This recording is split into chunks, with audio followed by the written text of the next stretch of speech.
레위기 5장 1절부터 6절까지 함께 읽습니다. 누구든지 증인이 되어 맹세시키는 소리를 듣고도 그 본질이나 아는 일을 진술치 아니하면 죄가 있나니 그 허물이 그에게로 돌아갈 것이요 누구든지 부정한 들짐승의 사체나 부정한 가축의 사체나 부정한 곤충의 사체들 무릇 부정한 것을 만졌으면 부지중해라 할지라도 그 몸이 더러워져서 허물이 있을 것이요 혹시 부지 중에 사람의 부정에 가닥쳤는데 그 사람의 부정이 어떠한 부정이든지 그것을 깨달을 때에는 허물이 있을 것이요 혹 누구든지 무심 중에 입으로 맹세를 말하여 악을 하리라 하든지 선을 하리라 하면 그 사람의 무심 중에 맹세를 말하여 말한 것이 어떠한 일이든지 깨닫지 못하다가 그것을 깨달을 때에는 그 중 하나의 허물이 있을 것이니 이 중 하나의 허물이 있을 때에는 아무 일에 범과하였노라 자복하고 그 범과를 인하여 여호와께 속건제를 드리되 양떼의 암컷 어린 양이나 염소를 끌어다가 속죄제를 드릴 것이요 제사장은 그의 허물을 위하여 속죄할지니라. 아멘.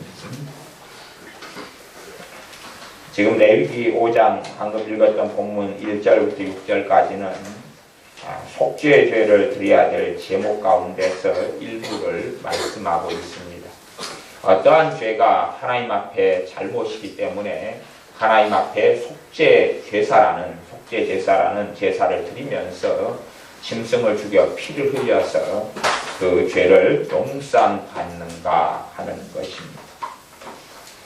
레위기 11장에 보면 어떤 내용이 나오냐 보면 짐승 가운데 정한 짐승과 부정한 짐승이 나옵니다. 짐승 가운데 깨끗하고 정결한 짐승도 있고 더러운 짐승, 깨끗하지 못한 짐승이 있다. 이 하나님의 말씀이 특별히 구약 성경 가운데 율법이 왜 중요하냐 하면 율법에 대한 중요성은 신약 성경 특별히 로마서나 갈라디아서에서는 설명하고 있습니다. 먼저는 율법이라는 것은 뭐냐 하면 하나님의 뜻이고 하나님의 공이고 하나님의 정입니다. 그래서 로마서 2장 같은 말씀에는 너희가 율법으로 말미암아서 심판을 받게 될 것이다 그랬습니다. 주님을 알지 못하고 주님을 믿지 못하는 사람들은 그 양심이 율법의 기능을 하기도 하지만 율법을 통해서 심판을 받는다고 말씀합니다.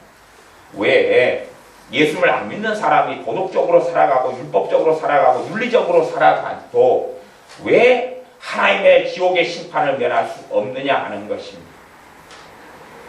짐승 가운데 하나님의 공의 때문에 어떠한 짐승은 깨끗하고 어떠한 짐승은 더럽습니다. 그러면 더러운 짐승 가운데 대표적인 짐승인데 우리가 좋아하는 짐승이 돼지입니다. 물론 우리에서 돼지를 좋아하는 게 아니라 돼지가 고살돼가지고 삼겹살을 토해내고 그 다음에 또 무슨 어느 부분들을 토해냈을 때에 그 돼지를 좋아하죠. 돼지는 부정한 짐승입니다. 오늘 점심시간에는 아마 돼지 주물럭이 나옵니다. 그러면 어제 돼지 주물럭을 주물주물했습니다. 그러면 이 하나님 말씀에 봐보십시오. 2절에 보면 누구든지 부정한 들짐승의 사체나 부정한 가축의 사체는 뭐예요? 돼지 사체였죠? 주물럭이니까 돼지 사체를 만졌으면 속죄제를 하나님께 드려야 된다 그랬습니다. 그 죄를 그 속죄하는 내 죄가 용서받는 내 죄가 속죄되는 깨끗하게 되어지는 제사를 하나님께 드려야 된다. 그게 속죄제다. 이게 정말로 돼지 부위만 만졌는데 뭐가 되는 것입니까? 죄가 되는 것입니다. 먹으면 더 심각한 죄가 되는 것이죠. 예수를 믿지 않는 사람들이 예수를 통해서 하나님께 나아가는 길이 열렸지만 그러나 원천적으로 주님께서 십자가에서 죽으시지 않을 때는 아니면 주님을 믿지 않는 사람들은 반드시 이런 부정한 사체 돼지고기를 접했다 할지라도 거기에서 심판을 받게 됩니다. 여기에서 심판을 받게 돼요. 이 율법 때문에 심판을 받게 되는 것입니다. 성경에는 이 레위기에는 별의별 조항들이 다 있어요. 정말로 광범위한 별의별 조항들이 다 있는데 그 조항들 속에 어떤 조항도 있냐 그러면 레위기 12장에 보면 그런 말씀이 있습니다. 레위기 12장에 보면 여자가 아이를 낳아요. 아이를 낳은 다음에 여자가 아이를 낳았는데 남자아이를 낳으면 며칠 동안 부정하냐 그러면 7일 동안 부정하게 됩니다. 여자아이를 낳으면 9일에 14일 동안 부정하게 됩니다. 우리가 볼 때에는 남녀 차별이죠. 남자를 낳으면 하나님이 7일 동안 부정하다.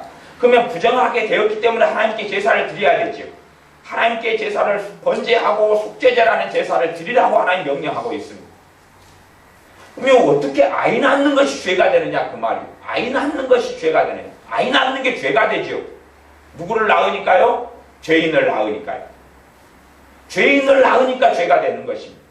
왜 남자는 7일이고 여자아이를 낳으면 14일 동안 내가 더러워지냐 그 말이에요. 부정하다 하면 더러워졌다 그 말이에요. 더러워졌다. 왜 부정하냐? 아담과 하와의 범죄 가운데 누가 먼저 범죄했습니까?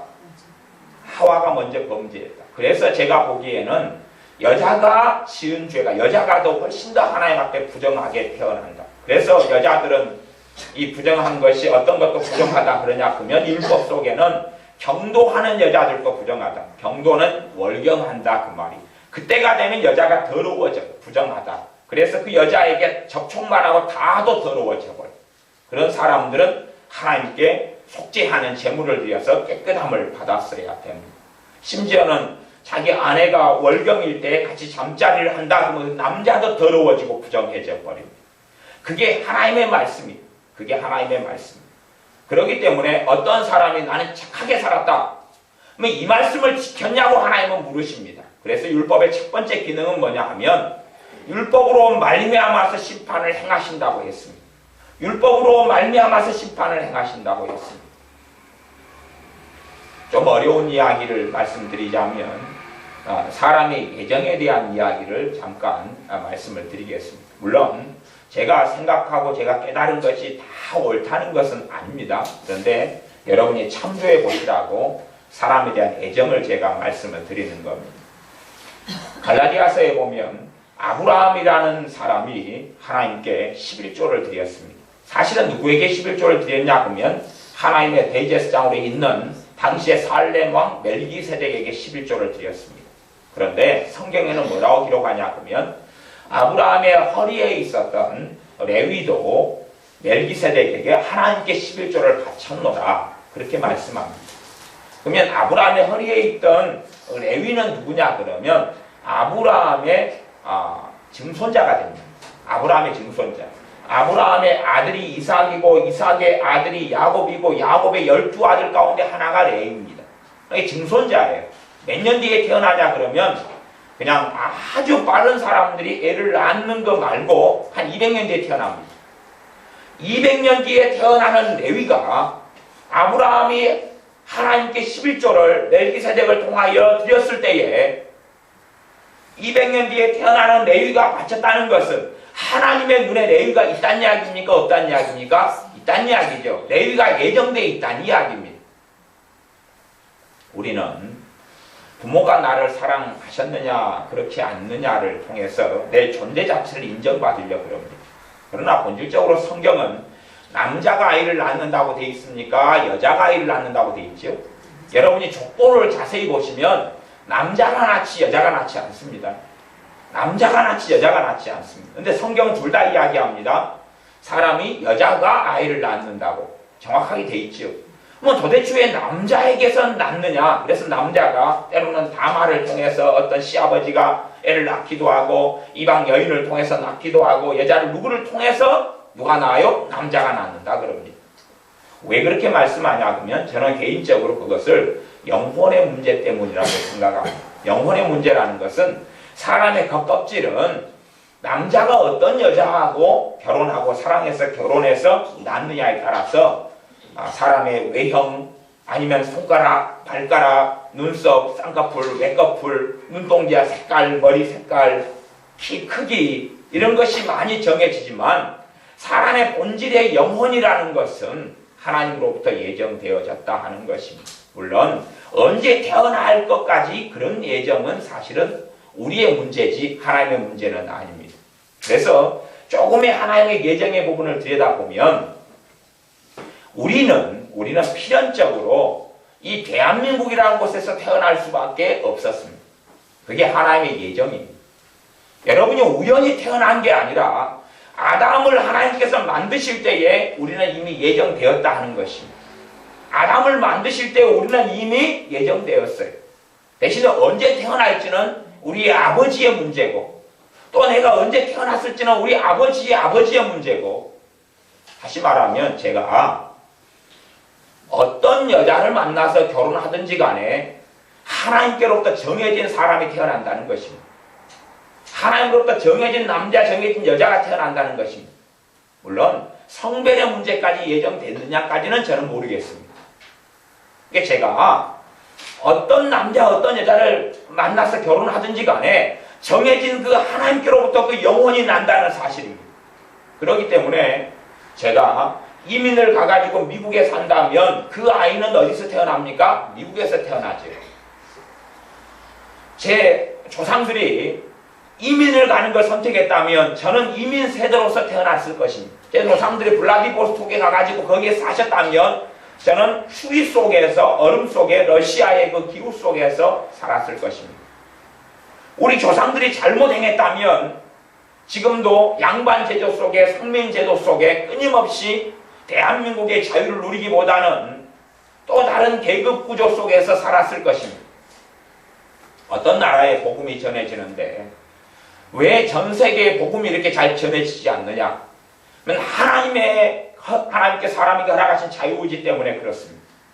사람의 자유의지에 대하여 마태복음 23장의 말씀에는 그러나 너희가 원치 아니하였도다. 내가 너희를 구원하려고 불렸는데 너희가 원치 아니했기 때문에 너희가 황폐하여 버림받으리라. 내가 구원하려고 복음을 통해서 사람을 통해 복음을 전하고 감동하고 불렀는데 너희가 원치 아니했기 때문에 멸망당하고 지옥의 심판을 받으리라. 그렇게 말씀합니다.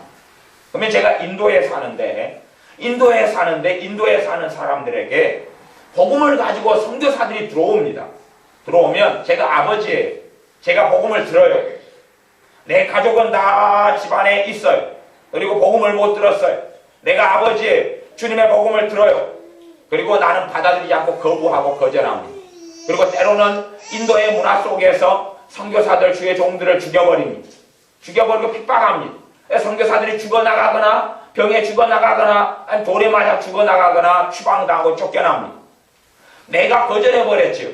그러니 이제 내 가족에게 복음이 들어갈 기회의 문이 막혀버렸습니다. 내가 거절해버렸죠. 내 가족에게 복음이 들어갈 기회의 문이 막아져 버렸고 내 후손들에게 복음이 들어갈 기회의 문이 닫혀버렸습니다. 누가 선택한 것입니까? 조상이요. 왜 우리가 아담의 죄를 짊어지고 죄인으로 태어나냐 하면 아담이 죄를 지을 때 우리가 그 허리에 다 있었기 때문에 그렇습니다. 우리의 존재가 예정됐기 때문에 그래요. 좋지 않은 이야기입니다만은 어떤 남자가 어쨌든 어떤 여자하고 잠을 잤어요. 사실은 제 조카애가 그랬어요. 제 조카애가 한 20년 정도 전에 제 조카애가 20년 정도 전에 20년이 좀 더 된 것 같아요. 물론 대학생 때 제 조카애가 대학생 때 조카들이 다 결혼 대부분 다 했는데 근데 대학생 때 그 MT를 갔다가 과 여학생하고 그냥 그 잠을 잤어요. 그래가지고 과 여학생이 이제 애를 가졌어요. 애를 가져가지고 불가피하게 그렇게 그냥 임신해가 배가 물러오니까 여자애는 학교를 그만두고 함께 그냥 함께 결혼을 했어요. 결혼식을 했어요. 잘 했어요. 그까지 결혼식 해가지고 애를 낳았어요. 그런데 사랑이 있는 결혼이에요? 없는 결혼이에요? 사랑이 없는 결혼이죠. 사랑이 없는 결혼이에요. 그래서 살다가 서로 간에 도저히 못 견뎌서 어쨌든 헤어지게 됐어요. 그러면 이제 제 손주들 입장이죠. 거기서 이제 애가 2명인가 몇 명 태어났어요. 저도 하도 손주 애들이 많아가지고 다 기억을 못해요. 어쨌든 외간 이야기인데 그러면 그 손주 애들 입장에서 다 그런 일들은 다 비일비재하게 생겨나는데요. 그러면 그 손주 애들의 입장에서 원해서 자기는 태어났어요? 원치 않아 태어났어요? 원치 않아 태어났겠죠. 그러면 나는 이 땅에 존재해야 되느냐 존재하지 않아야 되느냐는 자아상의 문제가 생길 거 아니에요. 그러나 사실은 별로 중요한 문제는 아닙니다. 왜 중요한 문제가 아니냐 그러면 아버지가 누구하고 만나서 사랑해서 결혼했든지 사랑하지 않아서 결혼했든지 간에 자기는 태어났을 거기 때문에 그래요. 그러니까 그 사람의 존재가 중요한 것은 하나님께로부터 그 영혼이 왔기 때문에 그러는 것이. 내 아버지 내가 우상 숭배를 많이 합니다.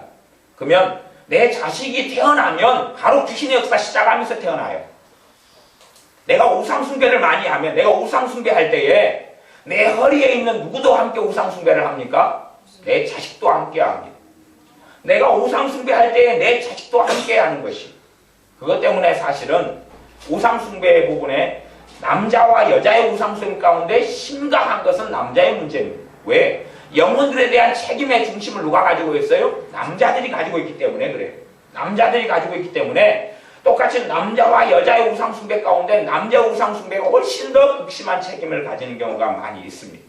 그래서 내 선택을 통하여서 내 자식들에게 귀신의 역사가 어릴 때부터 시작되어져. 일찍부터 시작됩니다. 내가 깨끗하게 살고 하나님을 경외하면 내 자식이 태어나도 귀신의 역사가 별로 없고, 깨끗한 가운데서 아니면 내 자식들에게 하나님의 복이 먼저 시작되어지죠. 그렇기 때문에 엘리사벳과 사가랴라는 하나님의 사람들이 늦은 나이에 하나님을 경외하고 살다가 아이를 낳았는데 그 아이가 이미 엄마의 뱃속에서부터 성령 충만했다고 성경 기록합니다. 그것이 부모가 어떻게 살았느냐, 그 부모가 어떻게 살았느냐의 문제가 되어집니다.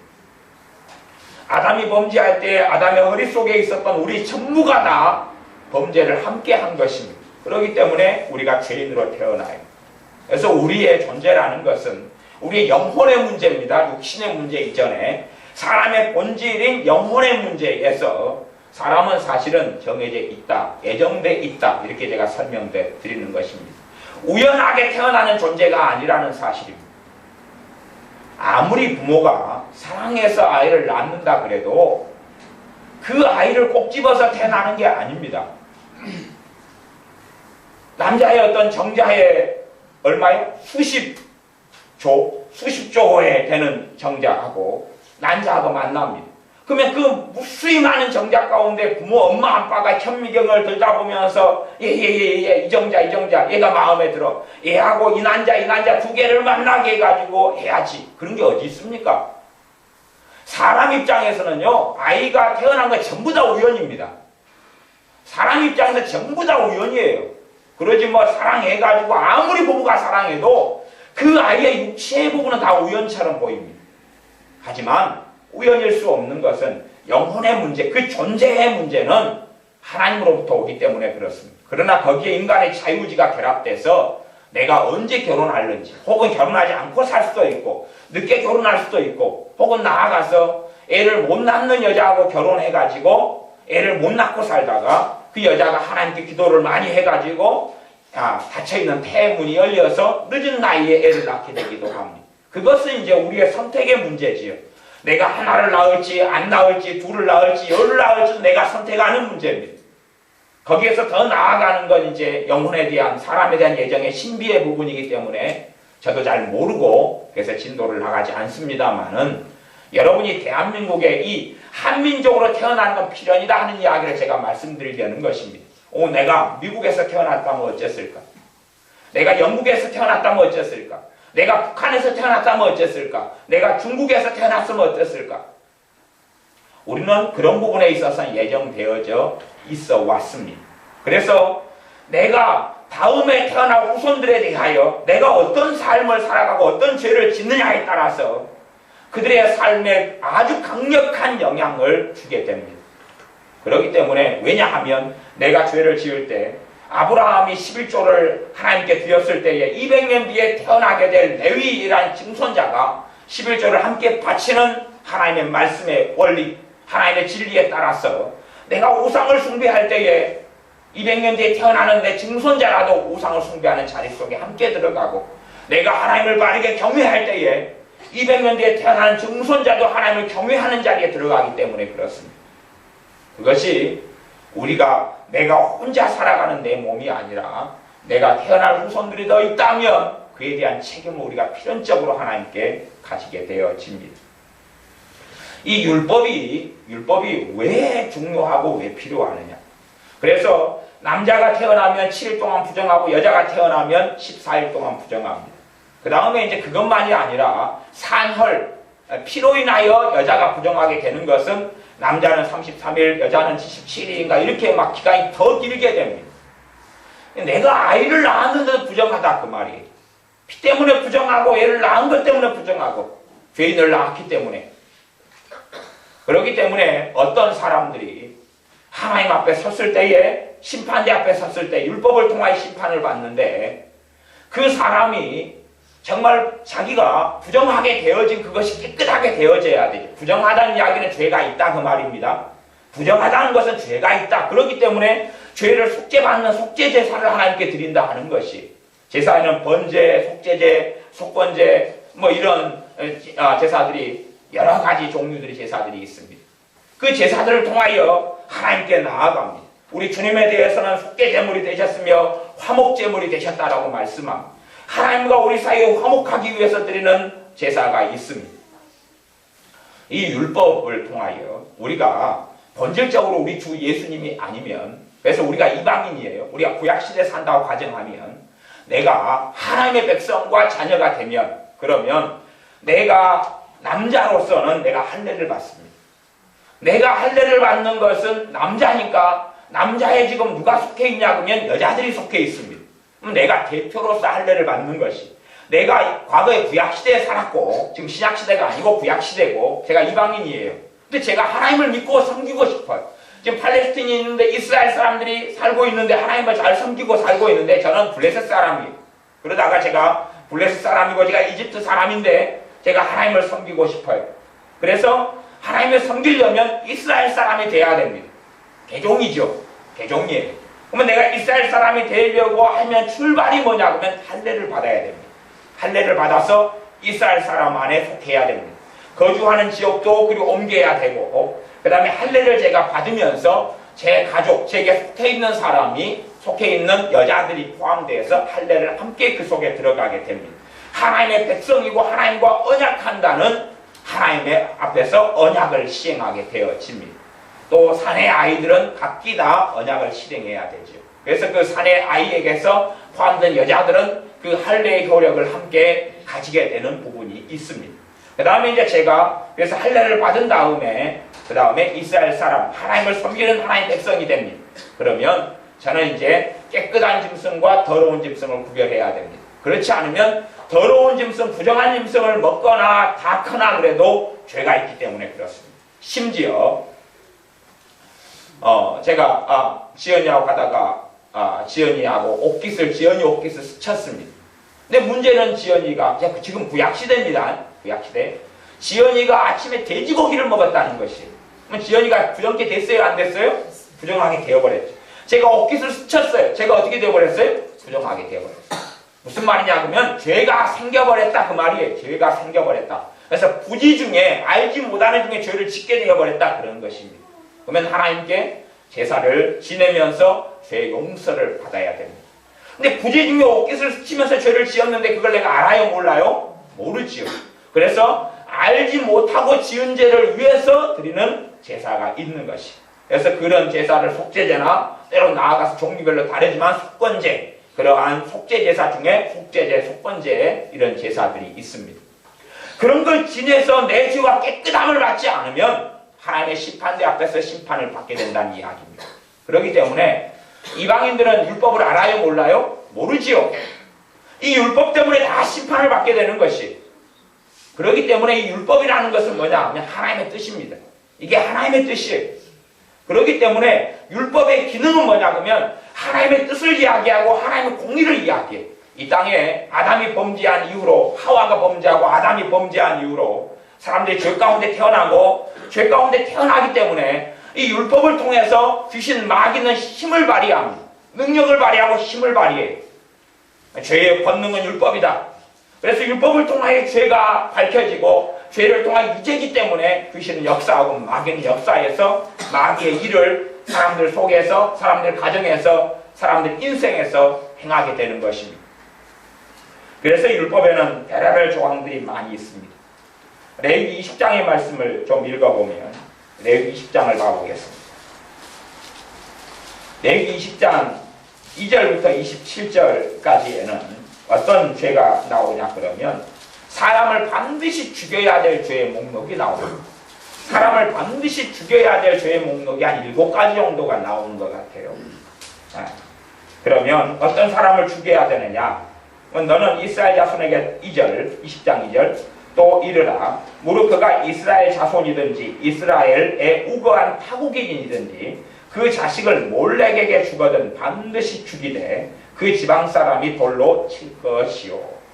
어떤 사람이 자신 안에 우거하는 동네 사람인데 몰렉이라는 우상에게 자식을 넘겨주면 돌로 쳐서 죽여버려야 한다 라고 말씀하고, 그래서 3절에 하나님께서 나도 그 사람에게 진노하여 그를 그 백성 중에서 끊으리니 이는 그가 그 자식을 몰렉에게 주어서 내 성소를 더럽히고 내 성호를 욕되게 하였습니다.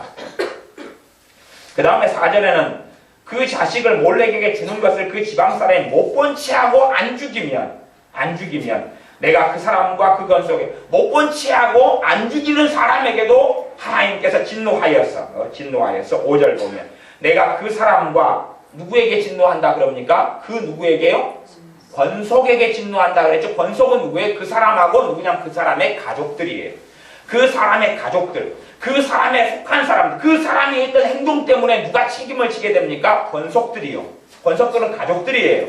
그러니까 내가 남자로서 할례를 대신 하나님께 대표성으로 받았기 때문에 내 아내도 책임을 져야 되고 내 자식들도 책임을 져야 되는 것이죠. 그래서 하나님께서 그 사람하고 권속에게 진노하여 그와 무릇 그를 본받아 몰렉을 음란히 섬기는 모든 사람을 그 백성 중에서 끊으리라. 6절 음란하듯 신접한 자와 박수를 추종하는 자, 무당이죠. 무당, 무속인, 토정비결 이런 무당, 무속을 추구하고 또 사주 보고 관상 보고 옛날에 다방에 가면 지금은 다방 문화가 아닙니다만 커피숍 문화도 이제 거의 없어졌죠. 그냥 이렇게 커피 어떤 편의점이나 뭐 그런 어떤 문화로 바뀌어가는 것 같아요. 근데 옛날에 다방 같은 데 가면 돈을 100원짜리를 집어넣으면 점괘를 내줬어요. 그걸 여러분이 아시는지 모르겠어요. 100원을 넣으면 점을 볼 수 있었어요. 그냥 장난식으로 보는 그런 점 같은 거예요. 그런데 그것도 전부 다 우상숭배며 그것도 점을 치는 이 6절에 대한 죄예요. 신접한 자와 박수를 추종하는 자에게는 그를 추종하니까 그에 대한 점괘를 묻는 거지요. 내가 진노하여 그를 그 백성 중에서 끊으리니 너희는 스스로 깨끗게 하여 거룩할지니라. 나는 너희 하나님 여호와니라.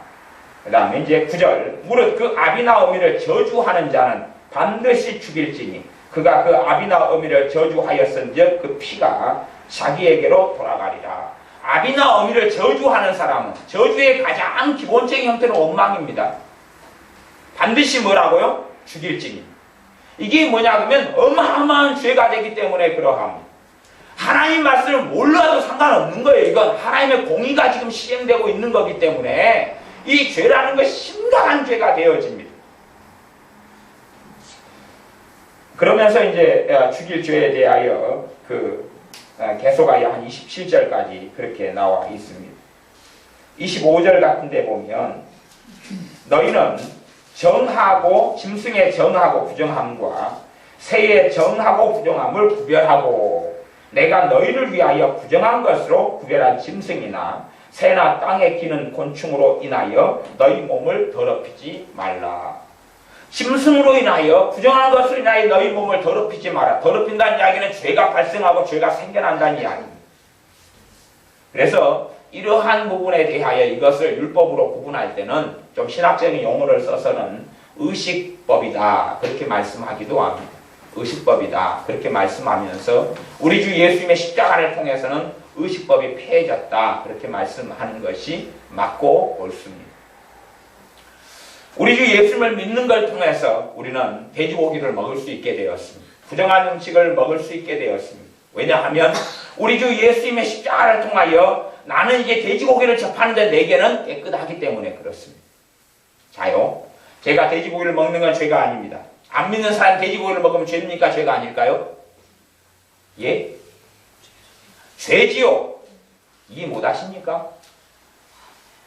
제가 돼지고기를 먹는 건 죄가 아닙니다. 안 믿는 사람이 돼지고기를 먹는 건 그 죄입니다.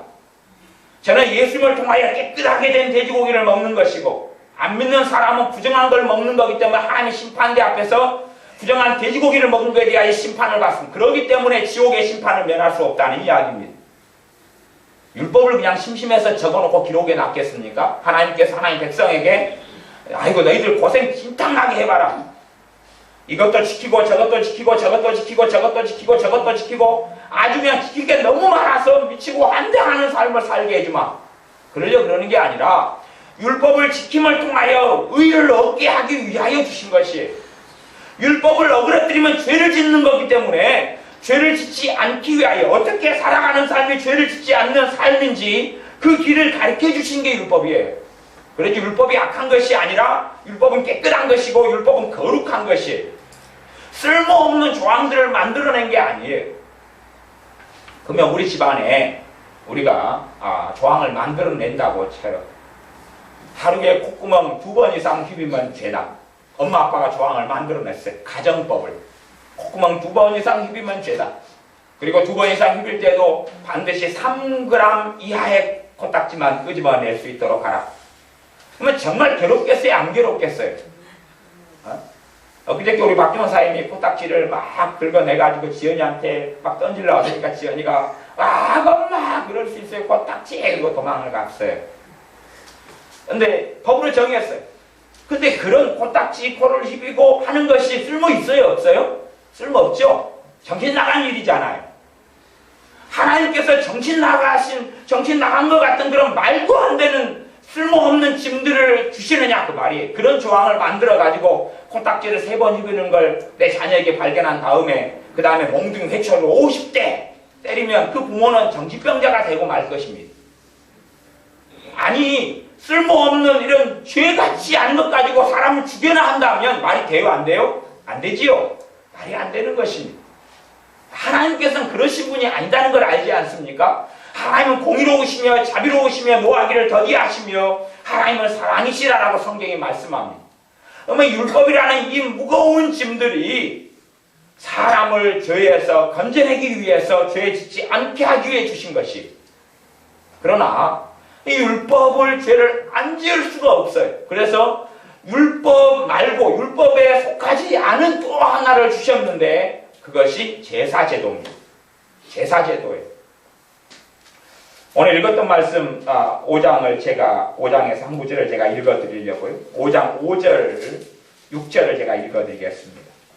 레위기 5장 5절 6절 제가 읽겠습니다. 이 중 하나의 허물이 있을 때에는 아무 일에 범과했노라 죄를 지었습니다 하고 자복하고, 그렇죠?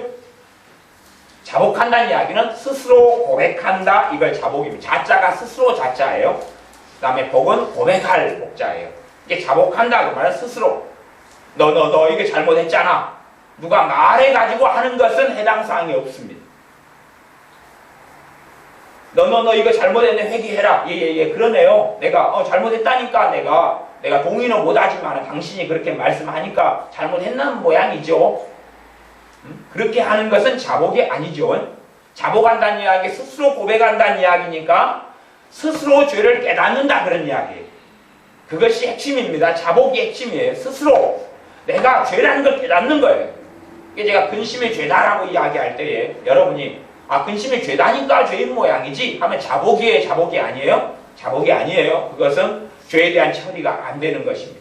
나 스스로 근심이 죄다는 걸 내가 스스로 깨달은 다음에 내가 하나님 앞에 고백할 때 근심의 죄가 우리 주 예수님의 피를 통하여 깨끗하게 되어져 가고 근심에서 그만큼 자유케 되어져 가는 삶을 살게 됩니다. 여기에서는 울면서 자복해라, 슬퍼하면서 자복해라, 통곡하면서 자복해라, 죄를 머리에 뒤집어 쓰고 자복해라. 그게 있어요? 없어요? 없어요. 없습니다. 핵심은 죄를 내가 깨달을 때에 내가 아무 일에 그 죄를 범과하였노라, 그 죄를 지었노라라고 자복하는 게 회개의 핵심이에요.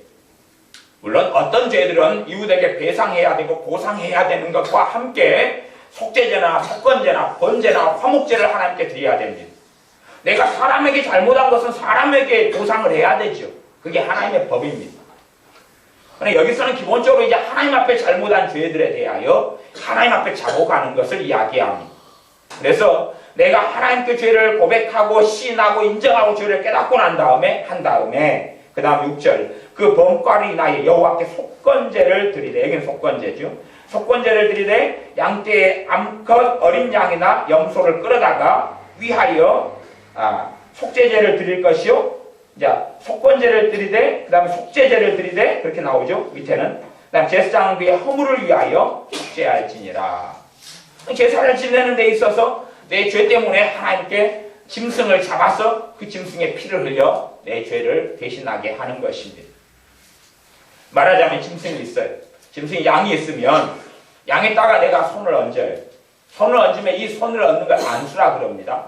양에다가 손을 얹어요. 손을 얹을 때에 특별히 양 머리에다가 손을 얹어요. 얘가 머리잖아요. 머리에다 손을 얹을 때에 내가 지은 죄가 누구에게 넘어갑니까? 양에게 넘어가. 이걸 정가라 그럽니다. 양에게 넘어가요. 그 다음에 내가 손을 떼요. 그러면 이미 내가 지은 죄에 대하여 얼마 전에 그 죄를 자복한 죄에 대하여 그 죄가 양에게 넘어가 버렸어요. 내가 이제는 그 죄가 깨끗해졌고 양이 더러워졌어요. 그래서 내가 칼로 양을 쳐 죽입니다. 쳐 죽이고 피를 받아가지고 그 피를 제사장에 주고 그 양은 제사의 양식에 따라서 이제 때로는 거제 형식으로 때로는 화제로 때로는 그렇게 해서 그 방식에 따라서 속죄제나 속건제를 하나님께 드리게 됩니다. 그러면 내가 양에다가 안수할 때에 반드시 필요한 게 뭐냐 하면 믿음입니다. 내가 양에게 안수할 때에 내 죄가 하나님의 말씀에 따라서 죄가 넘어간다는 것을 내가 믿고 있어야 됩니다. 같은 것입니다. 내가 예수님을 믿고 내 죄를 예수님께 고백한다는 것은 내가 우리 주 예수님께 안수한다는 것입니다. 어떤 안수요? 내 죄가 넘어가는 거예요. 내 죄가 넘어가는 것. 그래서 내가 죄를 고백할 때에 내 죄가 주님께 넘어가고 나는 깨끗하게 되어지고 주님은 그 죄를 다 이미 2000년 전에 십자가에서 담당하셨기 때문에 다시금 주님은 제사를 드릴 필요가 없고 그리고 우리는 영원한 그 제사 때문에 우리는 죄가 용서받는 것입니다. 물론 보상해야 되는 부분도 있고 그를 통하여 깨끗하게 되어진 다음에 내가 하나님의 뜻에 따라 살아나가야 되는 부분과 함께 이어져 갑니다. 그까지는 복잡하기 때문에 제가 이제 오늘의 말씀에서는 깊이 있게 다루지는 않겠습니다. 그래서 이 율법이라는 걸 통하여 율법은 하나님께서 하나님의 말씀, 의로운 말씀이 율법이에요. 이 말씀을 통하여 어기면 죄를 짓는 거고 지키면 하나님을 기쁘게 하는 것이. 그렇기 때문에 믿지 않는 자는 뭘 통해 심판을 받습니까? 율법을 통해 심판을 받아. 율법을 통해 심판받아요. 그게 율법의 첫 번째 기능입니다. 율법을 통하여 하나님의 뜻을 가르쳐주는 것이 하나님의 뜻을 가르쳐주고 그 다음 율법에 심판받고 그 다음에 이제 율법을 통하여 죄를 깨달아가는데 죄가 너무너무 많은 거지. 우리가 생각하는 윤리적인 것, 그냥 법적인 죄는 차라리 사소한 것에 불과해요. 내가 사기를 쳤다, 도둑질을 했다, 아니면 윤리적으로 내가 악담을 했다, 누구에 대해서 막 이간질을 했고 거짓말을 했다, 독설을 퍼부었다, 욕을 했다. 그런 것은 오히려 절제하기가 훨씬 쉬운 죄에 속합니다. 하지만 부지불식중에 짐승에나 동물에나 곤충에나 다 그래서 애들 또 메뚜기 같은 거나 여치 같은 거 만지는 것들은 죄가 아닌데 그거 말고 그 벌레 있잖아요. 벌레 꾸물꾸물한 애들 만지는 것들 이런 것들 성경을 다 보고 부정한 짐승이면 다 죄가 된다 그 말이에요. 애들이 예수님을 믿지 않는 상태에서는 그게 죄다 그 말이에요. 믿은 상태에서는 예수님을 통하여 짐승이 깨끗하게 됐기 때문에 부정한 것 정한 것 구분이 없어졌기 때문에 죄가 아니고요. 그 다음에 기본적으로 율법을 통해서는 죄를 깨닫게 한다 그랬어요. 죄를 깨닫게 하는 것이. 이거 죄를 깨달으니까 누가 아니면 구원받지 못합니까? 우리 주 예수님이 아니면 율법 속에 살지를 못하는 것이. 하나님은 거룩하시기 때문에 화목제나 속죄제나 속건제나 번제나 이러한 소제나 이런 5대 제사를 통해서 하나님께 나아가는 문을 열어놓으셨지만 그러나 거룩하시기 때문에 제사 지내다가 또 죄를 지어버려요. 죄를 용서받는 제사 제도를 만들어 놓으셨는데 제사를 지내다가 또 잘못해버릴 수가 있어요. 그래서 하나님이 정해놓은 법칙에 따라 정해놓은 말씀에 따라서 정확하게 제사를 지내야 돼요. 거기에서 조금이라도 어그러져 버리는 문제가 생겨요.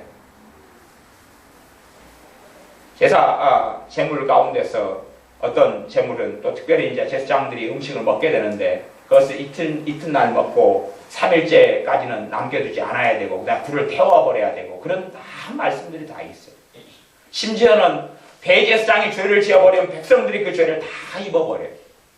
그것이 하나님의 말씀이에요. 우리의 대제사장은 우리 주 예수님이기 때문에 주님이 죄 지을 일이 없으시죠. 그래서 우리 주님으로부터 우리는 죄를 입지 않아요. 오히려 주님으로부터 죄가 깨끗해져 가죠. 죄를 깨닫게 하는 게 율법이에요. 율법은 그래서 의식법이 다 포함된 것이지 도덕법만 포함된 게 아닙니다. 율법은 다 그래요. 다 포함되어 있어요. 또한 우리 의식법들 이런 것들은 이제 주님을 통해 깨끗하게 됐지만 그 다음에 무슨 법이 남냐 그러면 이 십계명이나 아니면 의식경 말고 윤리법이 남아요. 그 법은 남아요. 남는데 그것을 내 힘과 능력으로 성취할 수가 없어요.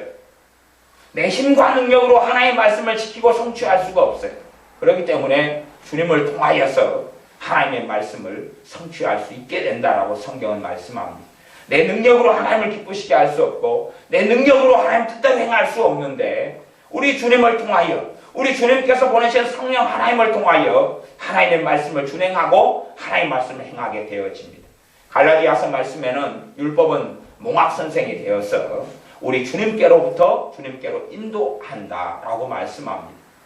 그래서 전반적으로 레위기를 여러분이 읽으실 때에 이것이 내가 짓는 또 이것이 내가 주님을 믿지 않았다면 그리고 주님께서 이 땅에 오시지 않았다면 내가 하나님을 믿었어도 주님이 오시지 않았고 주님이 십자가에 죽으시지 아니하셨다면 이 율법 속에 나는 살아야 됐을 것이고 내가 몰랐다 그래도 내가 주님의 심판대 앞에 섰을 때는 이 율법으로 심판을 받은 다음에 지옥에 갈 수밖에 없구나 하는 걸 깨닫고 알아야 됩니다. 그래서 구약이라는 게 결코 단순하고 과거가 돼서 지나버린 게 아닙니다. 이 모든 것들을 주님이 대신 담당해 주신 것입니다. 이 모든 율법의 의무, 율법을 지켜야 되는 것에 대하여 내가 율법을 어그러뜨리고 순종하지 않고 지키지 않은 것에 대하여 주님께서 죄짐을 담당해 주신 것입니다. 이런 것들을 이제 귀신이 모방을 하죠. 모방을 해서 귀신이 정한 거 깨끗한 음식, 깨끗하지 않은 음식, 깨끗한 행동, 더러운 행동하고 하나님의 말씀을 모방해가지고 막 완전히 잡탕을 만들어 버립니다. 그래서 무당들 같은 친구들도 제 친구들은 아닙니다. 근데 무당들 같은 친구들도 음식에 대한 조항들을 서로 간에 귀신들이 주는 그 뭔가가 있어요. 그래서 자기는 어떤 음식을 가까이 하고 어떤 걸 가까이 하지 않아야 되고 하는 것들을 가집니다. 하지만 사실은 귀신의 속임수에 불과할 뿐입니다. 하나님의 말씀을 흉내내고 하나님의 말씀을 어그러뜨리려고 잡탕으로 만드는 것에 불과합니다. 우리는 이제는 음식법을 지켜야 될 필요도 없고 사내 아이를 낳은 다음에 7일간 부정해서 하나님께 번제와 속죄제를 드리거나 여자아이를 낳으니까 그 다음에 14일간 부정해서 번제와 속죄제를 드려야 될 필요는 없습니다. 우리가 어떤 사람이면요? 예수를 믿는 사람입니다. 예수를 믿는 사람이면 그렇기 때문에 구약에 우리가 주님을 만나게 되고 알게 되고 죄를 깨닫게 되고 몽학선생이라는 이야기는 내가 그 유치원 선생님, 초등학교 선생님처럼 기본적으로 이제 한글을 가리키고 사람 살아나갈 때 도리를 때론 가리키고 하는 가장 기초적인 것을 가리키는 선생님처럼 율법이 그런 구실을 해서 우리 주님이 아니면 살 수 없다는 걸 가리키게 하시는 것이 그 율법의 기능이다 말씀합니다. 율법의 기능이 핵심적인 기능이 몇 개가 있어요. 더 이제 율법의 기능은 훨씬 다양하고 많습니다만 율법을 통하여 율법은 하나님의 뜻이고 율법은 하나님의 의로운 것이고 것이고, 율법은 거룩하며 깨끗한 것이고, 율법을 통해 하나님의 뜻을 알 수 있고, 율법을 통하여 나중에는 심판을 받게 될 것이고, 안 믿는 사람들의 심판의 기준이 율법이에요. 율법하고 나아가 신약성경, 신구약성경 전체가 다 심판의 기준이 됩니다. 그 다음 율법을 통하여서 죄를 깨닫는 것이고, 율법을 통하여서 예수님께 나아가는 몽학 선생이 되어져서 그래서 주님을 만나게 되는 통로가 율법이다. 그렇기 때문에 지금의 이스라엘 유대인들이 정말로 하나님의 말씀 율법을 제대로 안다면 그들은 누구를 만날 수밖에 없습니까? 예수님을 만날 수밖에 없습니다. 구약 성경에 대해 주님께서 하신 말씀이 이 성경이 곧 나에 대해서 말씀하고 있다. 그러니 정상적으로 성경을 보고 있다면 우리 주 예수님을 영접할 수밖에 없습니다. 그렇기 때문에 유감스럽게도 이스라엘 사람들이 성경을 읽는 것을 하나님이 읽었다라고 인정하지 않고 이스라엘 사람이 하나님께 기도하는 것을 하나님은 그들이 기도한다고 받아들이지 않고 인정하지 않습니다. 이제는 우리 주 예수님을 통하여서만이 하나님께 나아가는 길만이 있지 다이렉트로 주님이 아니고 중보자 되신 주님이 아니고 자기들이 하나님께 기도하는 길은 그런 건 없습니다. 그래서 유대인들이 섬기는 하나님은 결국은 우리가 섬기는 하나님과 다른 하나님입니다. 같은 하나님이라면 하나님이 그들의 기도를 받으실 것이고 같은 하나님이라면 그들은 필연적으로 주님을 만날 수밖에 없기 때문에 그렇습니다. 그래서 유태교에서 섬기는 하나님하고 이슬람교에서 섬기는 하나님과 우리가 섬기는 하나님은 같은 하나님이 될 수는 절대 없는 것입니다. 또한 천주교에서 섬기는 하나님은 예수님을 믿는다 그래도 마리아를 통해서 믿기 때문에 그런 것도 아류고 자탕이지 정상적으로 하나님을 섬기는 신앙이 될 수 없습니다. 그렇기 때문에 동방정교회에 속해 있던 로마 가톨릭에 속해 있던지 간에 그들의 대다수의 거의 대부분의 사람들이 지옥에 떨어지는 것은 명백하고 당연한 일입니다. 그래서 여러분들이 이 율법을 접할 때에 내가 주님이 아니면 이것을 아직도 시행하고 지켜야 한다는 사실. 그 다음에 여기에서 율법 가운데 특별히 레위기에서는 의식 조항들이 대부분을 차지해야 합니다. 근데 여기에서 우리가 주님 때문에 자유케 되어졌다는 것을 여러분이 깨닫고 아셔야 됩니다. 이 율법을 통하여 이 의식법이나 도덕법을 통하여 도덕법은 남아있지만 그러나 여러분의 능력으로 하나님을 기쁘게 하고 하나님 앞에 바르게 살려 한다면 여러분은 실패하고 넘어질 수밖에 없을 것입니다. 여러분의 능력과 힘으로 하나님 말씀을 지키는 삶은 어리석은 삶이고 때로는 좌절하고 절망하고 무너질 수밖에 없습니다. 여러분이 주님을 의지함으로 주님을 힘입어서 주님의 십자가를 힘입어서 여러분 죄가 깨끗하게 되시고 우리 주 예수님을 힘입어서 믿음 속에 거함으로 믿음을 통하여 주님 안에 거함으로 마귀 역사 떠나가고 물러가셔야 됩니다. 제가 주중에 제목을 그렇게 주님 안에 거하라 그런 제목으로 설교를 제가 수요일날인가 금요일날인가 수요일날 제가 전하였습니다. 주님 안에 거하라 주님 안에 거하라. 그러면 여러분들이 이제 똑같이 지금 예배가 끝난 다음에 말씀이 끝난 다음에 함께 기도를 합니다. 기도를 하면 여러분 똑같은 여러분이에요. 지금 똑같은 여러분이에요. 아침에 싸움을 하고 왔던 싸우지 않았던 똑같은 여러분이 기도를 하는데 주님 안에서 기도하실 수도 있고 밖에서 하실 수도 있어요. 주님 안에서 하실 수도 있고 밖에서 하실 수 있어요. 여러분이 실제적으로 제가 말씀을 드린다면 똑같은 여러분인데 여기에 예배당에 앉아서 기도하실 수 있고 길바닥에 나가서 기도하실 수 있다고 말이에요.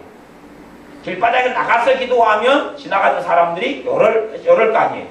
지나가면서 요분이 좀 정신이 좀 나가셨나 이상한 분이 앉아서 특별히 여러분이 또 밖에 나서 방언을 하고 앉아 계시면 길바닥에서 이 도로가에서 앉으셔가지고 똑같이 기도하는 거예요. 그냥 근데 예배당 안에서 기도하면 아무도 시비 안 걸고 정상이고 밖에서 나가면 좀 이상한 사람 취급받고 여러분들도 지나가는 사람이 굉장히 신경 쓰이실 거예요.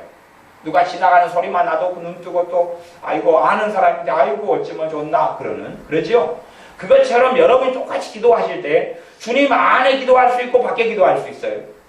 주님 안에서 무엇을 통해서요? 믿음을 통해서 우리 주님의 십자가 보혈 십자가를 그 공로를 의지하여 내가 예수님 안에서 기도할 수 있어요. 예수님 안에 기도하면 무엇을 통해 믿음을 통해서 여러분을 예수님 안에 둔다는 이야기예요. 예수님 안에 둔다는 이야기예요. 그러면 여러분의 기도는 쉬워져요. 예수님 안에서 누가 역사하세요? 성령 하나님이 도우시고 역사하세요. 그러나 여러분이 믿음이 없고 믿음을 사용하지도 않고 그냥 기도한다면 대부분은 밖에서 기도하는 것이 많아요. 대부분 밖에서 기도해요. 그렇기 때문에 기도할 때에 마귀의 공격을 잔뜩 받아요. 기도가 쉽지도 않고 어렵고 지치고 힘들어요. 밖에서 기도하니까 문제 해결이 잘 되지 않아요. 목욕을 하려면 물 속에 들어가서 물을 통해서 깨끗함을 입어야 되죠. 근데 나는 고양이야.